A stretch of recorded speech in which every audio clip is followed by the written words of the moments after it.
Hey guys, Matt here. Welcome to Learn to Discern. Today I am going to be attempting to debunk the idea of the believer's authority. Now this is going to take some nuance because there is one sense in which I would agree in saying that believers do have a certain amount of authority.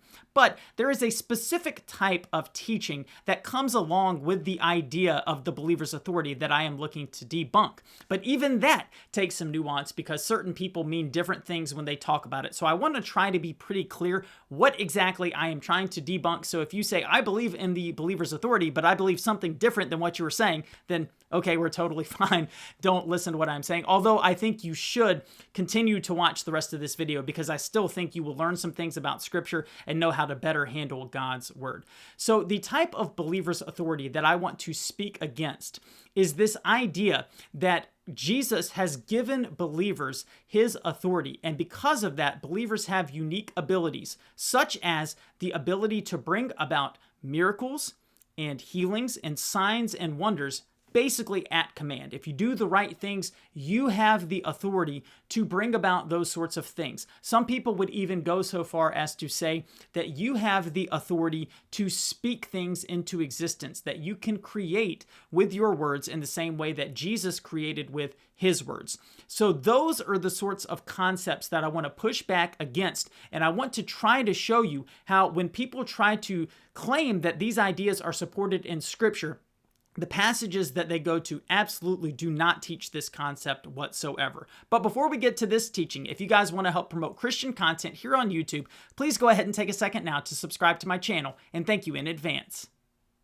Okay, guys, so I have 4 passages of Scripture that I think are commonly misused to teach this wrong idea of the believer's authority. So I want to look at each of those 4, and then I have one at the end that I think once again shows that the authority of the believer in the way that many people talk about it is a future event yet to come. So let's start in Matthew chapter 28. This is the Great Commission. I bring this one up because I have heard numerous people teach that in the Great Commission, Jesus not only said that he had all authority, but that he said that he was giving that authority to all of his followers. So let's read and see if that is what is taking place. So we'll start here in verse 18. And Jesus came and said to them, all authority in heaven and on earth has been given to me. Go therefore and make disciples of all nations, baptizing them in the name of the Father and of the Son and of the Holy Spirit, teaching them to observe all that I have commanded you. And behold, I am with you always to the end of the age. So you notice in verse 18, Jesus indeed does say that he has all authority in heaven and on earth. But you also may have noticed that at no point in that passage did Jesus say, and I am giving that authority to you. In fact, in verse 19, after he stated that he had all authority, Jesus said, go therefore.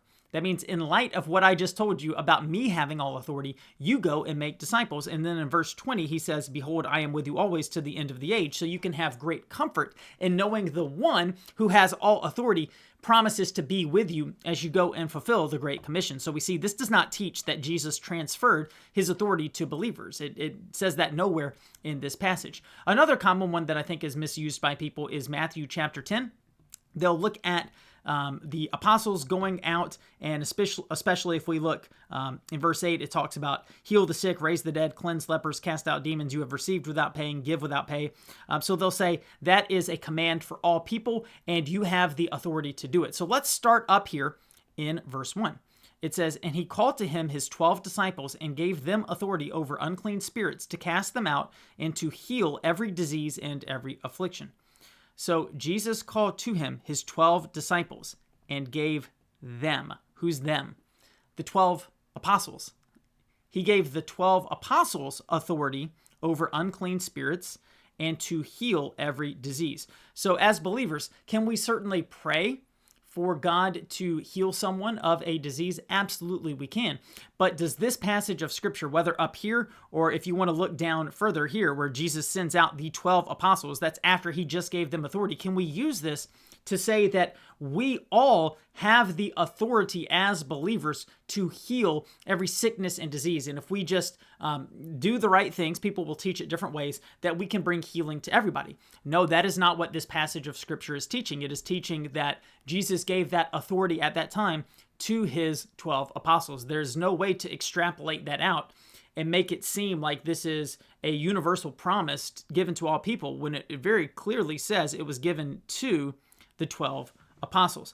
All right, another one that I want to look at is Mark chapter 16. In the end of Mark 16, many people will go down here to verses 17 and 18, and these signs will accompany those who believe in my name. They will cast out demons, they will speak in new tongues, they will pick up serpents with their hands, and if they drink any deadly poison, it will not hurt them. They will lay their hands on the sick, and they will recover. And a lot of times people will say they will or they shall recover, not they might. You use your authority. God has given that to you. Jesus has given you that authority. Now, there's a couple of problems. Number one is the end of Mark 16 is what is known as a textual variant. And you'll see here on the screen, it says some of the earliest manuscripts do not include chapter 16, verses 9 through 20. That's where we just were. And so there is a great debate in the scholarly field as to whether or not Mark 16 should be a part of the inspired canon. Basically, we're not sure if this is actually supposed to be in Scripture or not, because we're not sure if it's inspired, because a lot of the earliest manuscripts that we have don't have it. So there's a debate. Well, was it there and they just left it out, or did it get added later on in some of the later manuscripts that we have? Now, my point is not to try to make an argument in one way or another, but I mean, it's pretty important to know that this is a textual variant. In fact, if you read it in your Bible, it'll probably be in italics to notate that. But even if we come down here and we said, okay, this is in the Bible, and we read this and we said, okay, so this is inspired. If we just went with that understanding of things, this is inspired. Is this teaching that this will be true for every single individual person? The answer is no. This would be a collective group saying collectively, these are the sorts of things that will happen within the body of Christ. But is it saying every person? No. And one of the ways that we know this, it says they will speak in new tongues. And we know very clearly from 1 Corinthians chapter 12, the Apostle Paul asked the questions, can all speak in tongues? And it's in the Greek, it has a word that actually demands the answer to the question is no. So the Bible very clearly teaches that not every individual person can speak in tongues. So clearly this cannot be speaking of all people, but rather a collective group. So again, this would not be teaching the believer's authority that every single person can go and can heal the sick and can do all of these miracles on their own. Now, many people will say that the believer's authority is basically, in some way, you're almost like a little God. Some people actually teach what's called little God's doctrine, where you say that you just as God can speak and create things, that's his authority, you can speak things into existence as well. And the verse that normally will get referenced for this one is Romans chapter 4, verse 17. If you look here in Romans chapter 4, it's all about justification by faith. Abraham justified by faith, the promise realized through faith. I mean, that's what this whole chapter is about, justification by faith. So in verse 16, it says, that is why it depends on faith, in order that the promise may rest on grace and be guaranteed to all his offspring, not only to the adherent of the law, but also to the one who shares the faith of Abraham, who is the father of us all. As it is written, I have made you the father of many nations, in the presence of the God in whom he believed, who gives life to the dead and calls into existence the things that do not exist. So oftentimes people will say, you need to call into existence the things that do not exist. That's what Romans 4:17 tells us to do, they'll say. But is that what is being taught in Romans 4:17? No. It says God is the one who gives life to the dead and calls into existence the things that do not exist. It is not saying that we are supposed to be doing that. It is not even saying that we can do that. In fact, it is talking about the exclusivity of the fact that God alone does this. So we see these passages of Scripture do not teach the believer's authority in the sort of way where you can just say that you can speak and bring things into existence, that you can heal every sickness and every disease, that you can perform signs, wonders, and miracles, and that these will be for every person. Now, again, does that mean that God does not work signs, wonders, and miracles? No, we absolutely believe that God works his signs, wonders, and miracles, but he does so sovereignly as he sees fit. What I reject is the idea that I can just go out and if I do the right things, I can basically, I don't know if you want to say force or coerce God or however you want to put it, get God to do a miracle for me. Like I have the ability, I have the authority to bring about the miracle in my own power, in my own authority. And that is just a horrifically unbiblical teaching. And I wanted to end with this. In Revelation chapter 2, in the letter to the church in Thyatira, after Jesus has rebuked the church in Thyatira for holding to some false teaching, he says in verse 25, only hold fast what you have until I come. The one who conquers and who keeps my works until the end, to him I will give authority over the nations.